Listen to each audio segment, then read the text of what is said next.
Welcome to the Mets Pod, presented by Tri-State Cadillac. On today's show, Will Sammon from The Athletic joins us to discuss the Mets' recruiting visit to Japan for Yoshinobu Yamamoto. Joe and I also go through the latest rumors and minor transactions to put a bow on the winter meetings. Stick around because we have more The Mets Pod t-shirts to give away from Athlete Logos. As always, subscribe to the show at Apple Podcasts, Spotify. You could watch on SNY's YouTube channel or wherever you get your podcasts.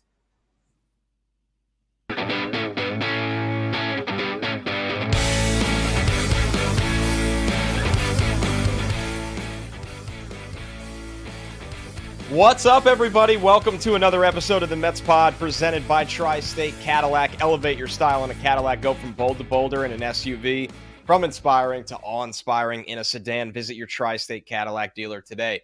And here's your reminder to subscribe to the show at Apple Podcasts, Spotify, SNY's YouTube channel, or wherever you get your shows. It's our last, or day 3, but definitely our last Winter Meetings live episode here. I'm your host, Connor Rogers, alongside my co-host, Joe DeMayo. And a special welcome to the Athletics' Will Sammon, who does a great job covering the team. Will, the eventful winter meetings are winding down. How are we holding up? Connor, that's one way to put it for this year's winter meetings, right?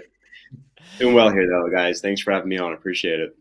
Well, Will, we have to thank you. You gave us the only spark of the day, I would say, right now. You reported the news that Steve Cohen made a trip to Japan to visit Yoshinobu Yamamoto. Any recruiting visit in professional sports is a really, really big deal during a free agency like this, but one including the owner going all the way to Japan. What are some of the meeting details you could share of this big move from Cohen and David Stearns? Well, at the top, I think we got to talk about what it demonstrates, right? It demonstrates just how much this pitcher means to the Mets and how much they want this guy, right? Because it's one thing to talk about him, which nobody was doing anyway, and it's one thing to have reports surface and people play matchmaker. It's a whole nother thing for your owner to fly across the world and see somebody and to present to him like, hey, this is why we think we're a fit for you. And to me, that was kind of the cool thing about hearing David Stearns even talk about it was the way that he phrased it. He said, look, I don't really consider it like selling. It's more, I look at it, and I thought this was refreshing. I look at it as why this is a good fit for you, and we're here to answer your questions about what's on your mind, and what do you want to hear from us, or what can we address to make this even easier for everybody involved. So I thought that was refreshing to hear also from just David Stearns even talk about it, as opposed to saying something like, "Oh, I can't talk about that," or "Oh, what do you mean," or just play dumb like that. David Stearns is not somebody who will do that when reports surface and they're true. He will not play dumb, and it was cool to see that. As far as like details go, from what I was told, they met his family. It seemed to go really well, but we'll see because there's a handful of other potential serious suitors in the mix for this guy, which is no surprise considering he's 25 years old and he profiles as an ace-type pitcher in Major League Baseball. In your most recent piece for The Athletic, you point out about all the teams, and we encourage everyone go check out that piece. You wrote about 7 teams that are in on Yamamoto, including the Mets. Do you have any sense of, or do the Mets have any sense of confidence that they can be the team that ends up with Yoshinobu Yamamoto?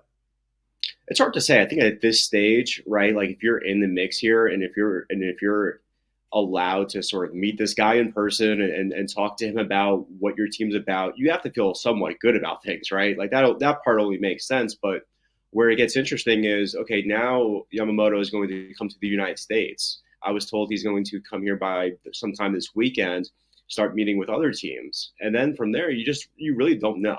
So I think it would be a little bit foolish or a little bit arrogant almost to say like, yeah, we feel great about where we are at, or we feel like we're the team to beat or something like that. That's where I think you can get lost and lose yourself a little bit.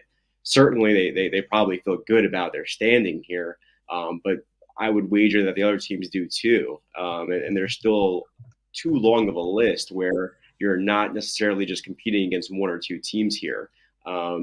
It's definitely the 7 teams that are serious about this guy. And by all accounts, his price tag keeps going up, right? Like what we've heard recently was this could be $300 million or something like that. So we went from, he's going to make more than 200 to, well, he can make 300 pretty quickly. So when you talk about Yoshinobu Yamamoto coming to the U.S. to meet with teams, is he going to a location and teams are going to him, or is he going to be taking a tour where he'll go to New York, see the Yankee Stadium, see the city, and then go to L.A. and see the Dodgers? Do you have any inkling on how the, I guess, in-person meetings in the U.S. are going to work with Yamamoto?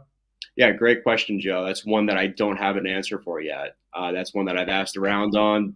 Don't have a great answer for you for that one.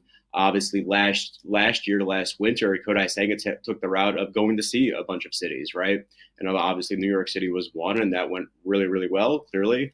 But I'm not sure if it's going to be a situation similar to that, or if it's a deal where it's a combination, or if he's going to be set at one place. But I mean, if I'm putting myself in his shoes, I'd love to see like where I'm going, right? Like, I'd love to see the stadium. Just put a thing and did see who all else is part of the organization that I'm looking at or considering. So I'm not sure exactly on that one, but I wouldn't be surprised if he took some teams or if he went out to see other places. Well, it feels like the conversation after Yamamoto is, well, if they don't get him, is there a pivot plan? Is there even a supply on this market that you can justify as being a pivot plan? Or do you think that somebody like him, who is such a unique free agent, 25 years old, ace potential, that's just not really possible, and that's not really the way David Stearns would react to missing on a top free agent? A couple of things there, Connor. Like with Yamamoto, we talk a lot about Shohei being a unicorn, right? And that's a whole different conversation, a whole different context. But Yamamoto is also sort of like that unicorn adjective that you could slap on him, because we do not get guys who are 25 years old in free agency. Free agency typically in Major League Baseball is around 30 years old, maybe 29, 28. 25 is unusual, to say the very least. So where the Mets are, where they're trying to be competitive, trying to field a pretty solid team for 2024, but also really valuing the future, which is something that we saw at the trade deadline and we continue to hear from Steve Cohen about. And for that matter, David Stearns, as soon as he came on board, he made these statements about how important their future is. So just reading between the lines there, I don't know if like there's another great fit as far as a pivot goes if you miss out on Yamamoto for what the Mets are positioning themselves as. Sure, I think that those are some great pitchers that are left in that tier below or that tier right next to Yamamoto. And to be more specific, I'm talking about guys like Snell or Jordan Montgomery. I'm just not sure if the Mets automatically pivot to that group.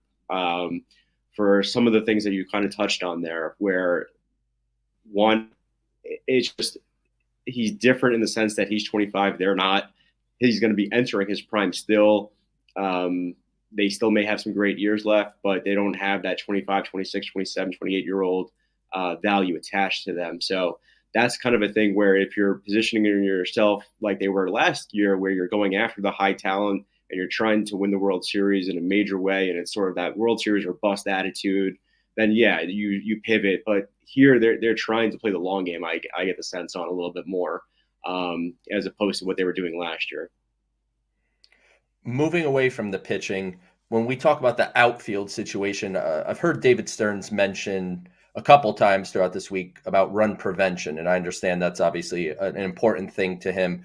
Do you think that is the top priority in what they're looking for in an outfielder? And who are some names that you think Mets fans need to keep their eye on as the Mets look to fill out their outfield depth chart? Yeah, so right now in their outfield, they have Brandon Nimmo, of course, and you have Starling Marte. You don't know exactly what you could reasonably expect out of him, considering the amount of time that he missed last year. And David Stearns has said that Jeff McNeil probably profiles more time at second base. And so that leaves you with maybe DJ Stewart, but he's more of a bat first than bench player type situation there. So clearly they have some holes. David Stearns said the other day that he's open to a bat first guy as well. He's open to a guy who is known for defense. So he left options open, but just from my own reporting and just from knowing how much they value defense, I'd be surprised if they didn't actually sign somebody who's a little bit defensive first. Now, whether that guy is part of their starting lineup on a semi-regular basis or is he a fourth outfielder, I'm not sure on that. I think it kind of depends on who's out there, who takes their offer, who they decide to offer, that kind of situation. And that's always fluid, right? But yeah, I think to kind of get to the point, defense is of value for this team, and pitching and defense, they seem to be priorities, at least right now. And that doesn't mean that they won't shift to eventually signing maybe a bat first guy for DH help or something like that. I think that's still going to be on the table for them in some capacity. But for right now, and at least in the early days or during this week of winter meetings, I thought I was under the impression that defense and run prevention, as you put it, were the priorities. Moving on to run creation, where they were only 20th in baseball last year, do you believe they'll look hard in the DH market, Will? Because we don't really hear a lot of buzz about that. This is a team that, a lot of the DH at-bats went to Daniel Vogelback last year, or guys that were unprovens, and the Mets still have plenty of those that they'd probably like to see more out of, whether that's a Mark Vientos or whoever it may be. Do you think this is a roster that looks to spend on DH, which can be a market that you could find guys on one-year flyers at times? I think we should.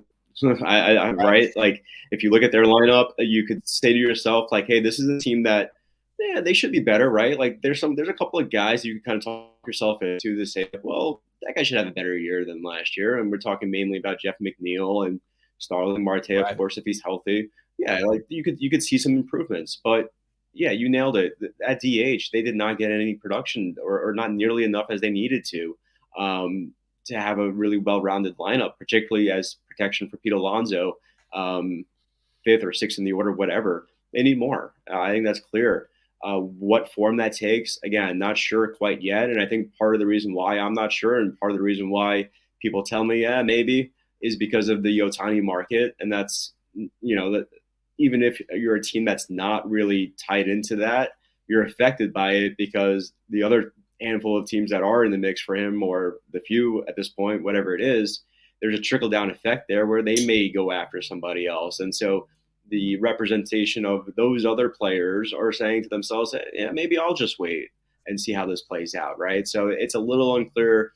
It's a little bit murky, that situation, but I'm with you. I think that they need to really address that, and you can't just say to yourself, well, doing nothing is fine here. You got to do something. Last one for you, Will.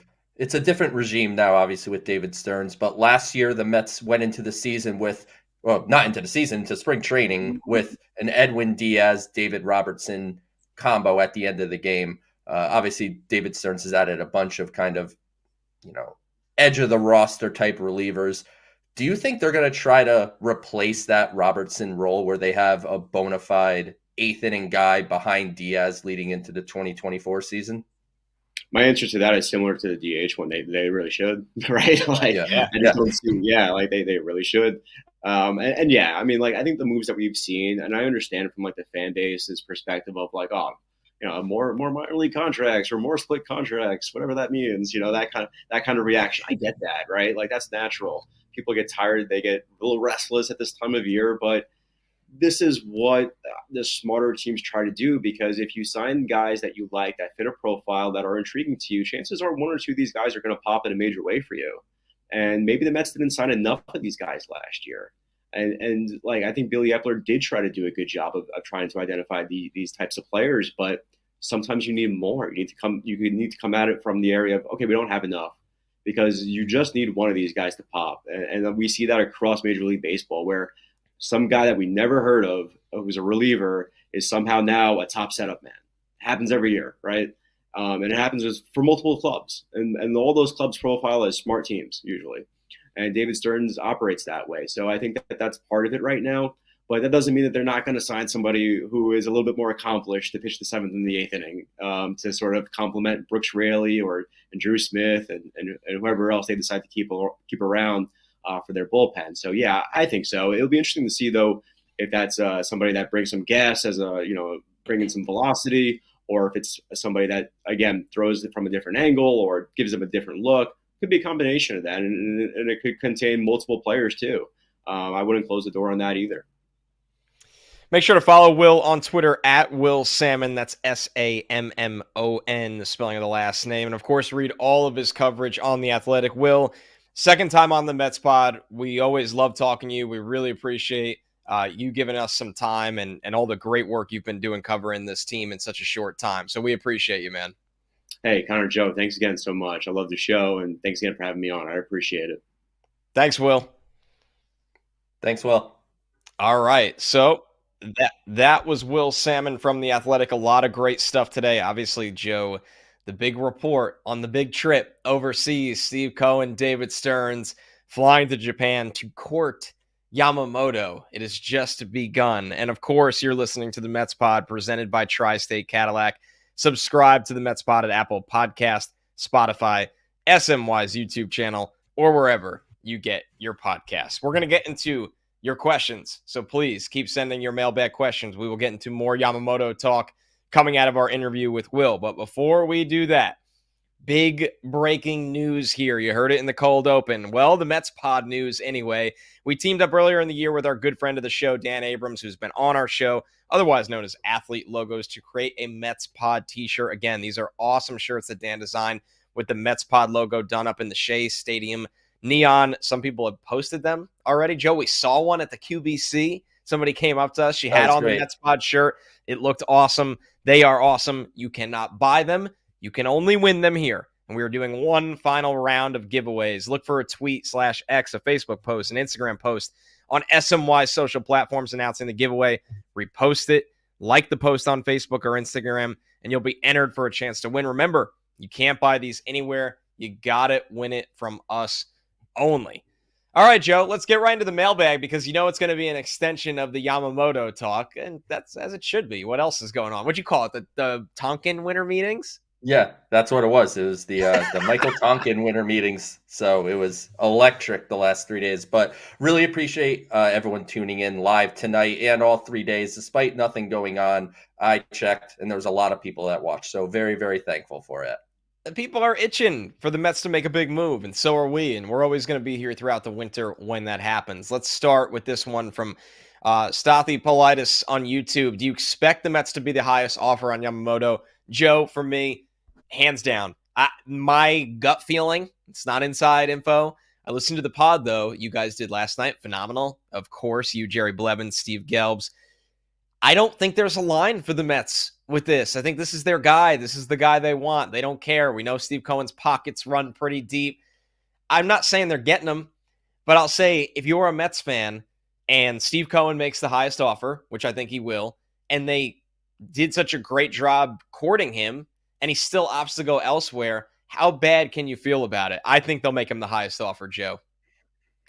I think as long as they get an inkling that he is serious about coming to the Mets, they will not let a dollar figure get in the way. I think if they met with him and they came away thinking, maybe he's not as into joining the Mets as one would think, I don't know if the Mets are in the business of just upping the dollars that he could get somewhere else. I don't think they want to get used. But with that said, what is most evident about this trip to Japan is just the seriousness that the Mets have for pursuing Yamamoto. And it was a sign of respect, which is a huge thing in the Japanese culture. Yes. Is went to him, went to his family, and really made their pitch. So I think it was a great move by the Mets to do it. Like you said, it doesn't guarantee they're going to get him. It doesn't guarantee, even if they're the highest offer, it doesn't guarantee they will get him. With that said, the one thing that I would like to point out that I don't think is talked about much, and maybe it's not the ultimate defining factor. Typically, when a player is posted by a Japanese team, the Japanese teams kind of try to nudge the player in the way of taking the most money or not leaving a lot of money on the table, because what Yamamoto signs for determines how much money goes to the Oryx Buffaloes for posting him. So it's one of those things. They kind of did a favor for Yamamoto. They didn't have to post him and make him available. So they like it if you take the most money. And I think if the Mets think he wants to come here, Steve Cohen will not be outbid. Yeah, and you put a good perspective on it, Joe. Like you think about a 25-year-old moving his entire life across the world. You want to build that trust. This is a life decision that, it's a big one. It's the biggest one he has to make right now. Yeah, so it isn't moving from Missouri to New York or moving from, Colorado to Texas. It's Japan to somewhere in the United States. Right. So really well done, obviously, by Stearns and Steve Cohen for being so involved. And this next one, speaking of the Mets making the largest offer, this is from Brett Annunziata on Facebook. A 10-year offer for $300 million with an opt-out after year 5. That offer should be a take it or leave it offer. At worst, Cohen makes another team pay a fortune. I want to talk about the second half of this, Joe, because we've seen the numbers thrown around. You and Jerry specifically talked about, hey, this could get over 300. This could top Garrett Cole's deal. Nothing should surprise us. There'll probably be an opt-out in it because, he has that kind of leverage. But the last part of this question, at worst, Cohen makes another team pay a fortune. I do think there is something to that aspect, Joe, of you're going all out for the guy. Don't have any fear of driving it up for other teams because whoever gets Yamamoto, they could be out on Soto next year or another big free agent that you want. So you don't owe any of these teams favors. Drive this all the way up because while it might not help you in the short term in 2024, there is a world where we flip the page to next offseason or the offseason after that. And a team that would typically be in on a big, highly priced free agent that the Mets would covet might not be because, they have a Yamamoto on the books for $35 million. They have this player on the books for $40 million. We say it all the time. Steve Cohen has more money than we could even dream of. But there's only so many $30 and $40 million players that you can have on your books in baseball, Joe. So I really like that point by Brett. I genuinely see both sides of it. I think what you're saying makes a lot of sense. Can you look ahead to next year's market? And Juan Soto is just one player. If you go and you look up next year's free agent market, it looks a lot different than what this year's free agent market looks like. So I certainly see that perspective, but I also see the side where because of how much money Steve Cohen has and how much he has invested in the Mets and will continue to do so, you don't want to get caught in the game of being used by agents and players to drive up the price for their clients when they don't, or maybe they're not serious about coming to New York. So David Stearns and Steve Cohen have to really have their radar on whenever they're talking to free agents, whether it's Yamamoto or any free agent. If they feel like they're getting used, I don't think they're going to go, jump deep into the deep end. As far as a 10-year, $300 million deal with an opt-out, I mean, that would be one heck of a contract, wouldn't it?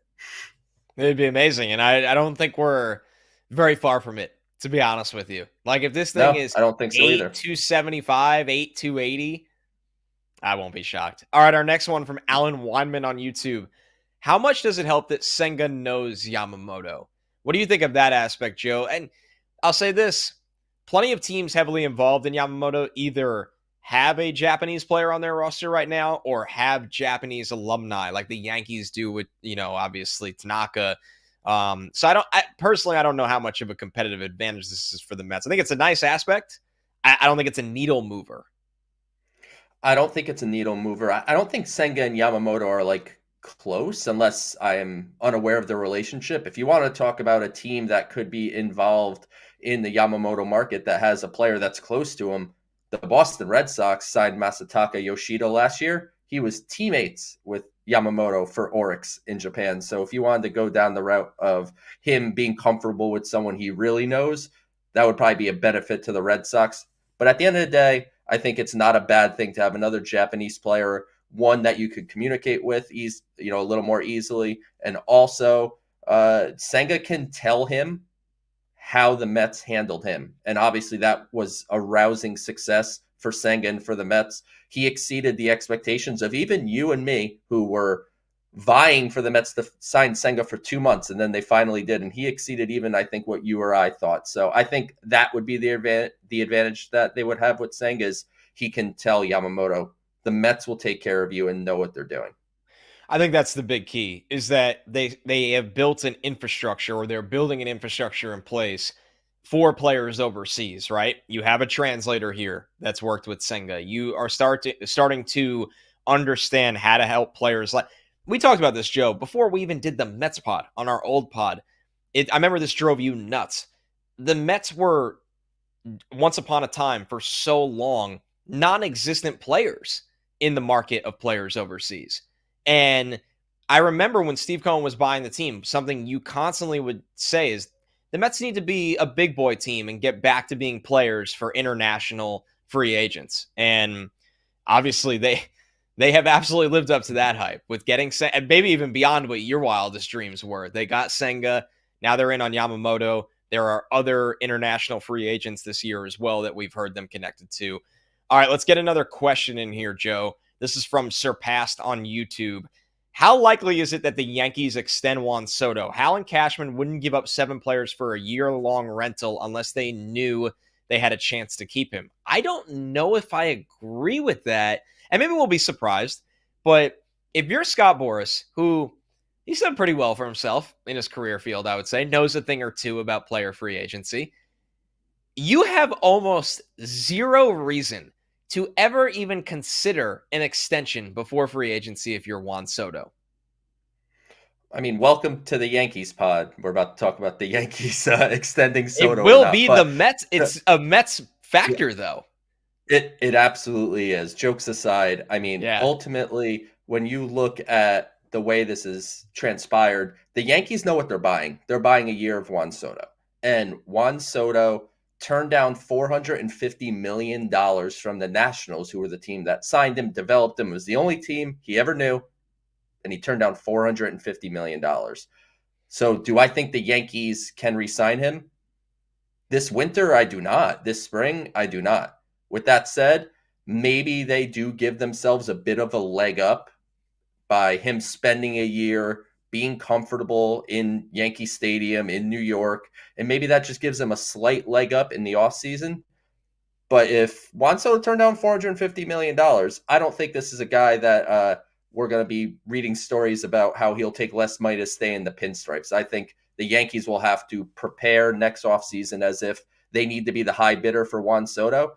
And I'm going to be honest, I think the Juan Soto bidding could go higher than the Shohei Ohtani bidding in total dollars, because he's going to be a 26-year-old free agent. He could sign like a 14-year deal for $575-600 million. So it's going to be an interesting next 12 months in the Juan Soto whole thing. And Yankees certainly are a team that if they're trading for him, they're going to have interest in keeping him.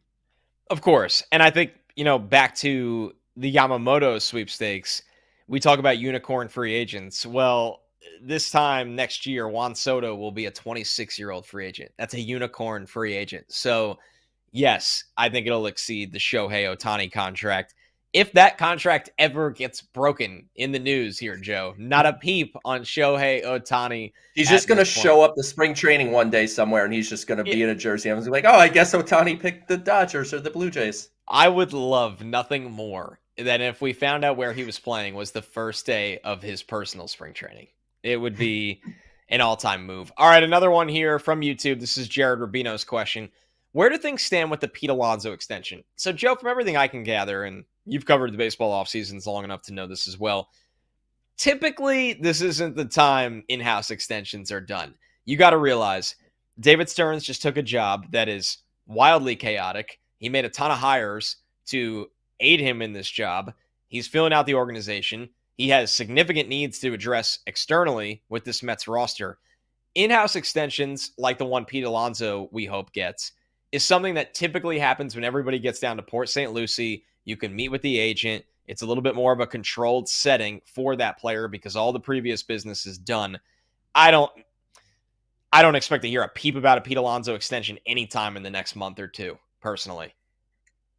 The latest is Scott Boras said that he told David Stearns they were all ears. But like you said, Connor, right now is not when extensions happen. Right now, David Stearns, I mean, look, we get questions on Twitter. We get questions during the show, during our mailbag segment. The Mets need this. The Mets need that. They need 3 starting pitchers. They need 4 relievers. They need 2 outfielders. They need a DH. It's pretty hard to navigate doing all of those things while also trying to work out an extension for a guy who is under contractual control for next year. As much as we'd like Pete Alonso to be locked up forever, I think if there is going to be extension talks, that'll be a spring training conversation. That's when Francisco Lindor signed his extension with the Mets. That's when a lot of those things happen. So I'd keep an eye on spring training, and then I'm sure once we're March 12th, Pete Alonso will meet with the media and say if there's no deal by opening day, that's it. And there probably won't be a deal by opening day. And this time next year, hopefully we're talking about the Mets getting close to a long-term deal with Pete Alonso. All right, our next one from Gorilla on YouTube. If the Mets miss on Yamamoto and you could only sign one, would you sign Monty, Jordan Montgomery, Blake Snell, ERod, or Imanaga, the other posted pitcher who has an impressive resume of his own here, Joe? For me, you know where I stand, Jordan Montgomery. Now, there's always the caveat, what do these contracts look like? We know out of the gate, Blake Snell costs you draft pick compensation. I could order the end of this very easily. Blake Snell's the last guy I want on this list. And sure, talented. I understand it. Cy Young resume, all those things. Bad free agent fit, in my opinion. Now, the rest, it's up to what the contracts ultimately look like, Joe. But I would fall on Jordan Montgomery if I wanted to significantly upgrade this rotation going into next season. I mean, my answer is none of them. I don't want any of them. I don't want Jordan Montgomery because I think, and that's just a contractual thing. I think when people, I've said this on Twitter that I would rather have Lucas Giolito than Jordan Montgomery, and people lost their stuff on me in my mentions. But it's good a contractual thing. Yeah, I think Jordan Montgomery is pacing towards like $120 million or more. And to me, that is something that I don't think he's worth that money. I think he's just at the right time, at the right place in the market. Blake Snell, I'm in lockstep with you. Eduardo Rodriguez, I'm intrigued by, but it seems like he's getting close to a decision, which means the Mets are not a finalist because they're not going to move on something like that until Yamamoto is resolved. And Imanaga, I'm intrigued. I think, I said it on the show, he projects kind of more as a back end kind of guy. And to be honest, it almost feels like signing Kiyagawa when Daisuke Matsuzaka was available. I think they were the same offseason, but that's kind of what it gives me that feel. I would load up on the short-term commitments, a Lucas Giolito, as I mentioned, a Jack Flaherty, maybe a Mike Clevenger. Like there's a bunch of names out there that I think you could get on short-term deals that fit this team better. And then, like I said, go look at next year's free agent class. You could go after a Zach Wheeler, a Corbin Burns, a Shane Bieber, a Tyler Glasnow. The list is very long in trying to find that ace if you miss on Yamamoto. One last reminder, look for the social post on SNY social platforms announcing our Mets Pod t-shirt giveaway. You will not want to miss that. Trust me, you will want to win these shirts because you simply can't buy them. Thank you so much to everybody for tuning in this week to our live shows. Thank you to all of our guests, Andy Martino, Steve Gelbs, Jerry Blevins, of course, Will Sammon today with the great report. And for more on that, you can read it at The Athletic, of course. This is the Mets Pod presented by Tri-State Cadillac. Elevate your style in a Cadillac. Go from bold to bolder in an SUV, from inspiring to awe-inspiring in a sedan. Visit your Tri-State Cadillac dealer today. Remember to subscribe to our show at Apple Podcasts. You'll never miss an episode. Spotify. You can watch every episode just like this on SNY's YouTube channel or wherever you get your shows. Thank you so much, everybody. And when we're back next week, because we're not going away at all this winter, hopefully we have some news, some acquisition news, Joe. Hopefully something big happens that we have to do an emergency podcast. We don't have to wait till next week.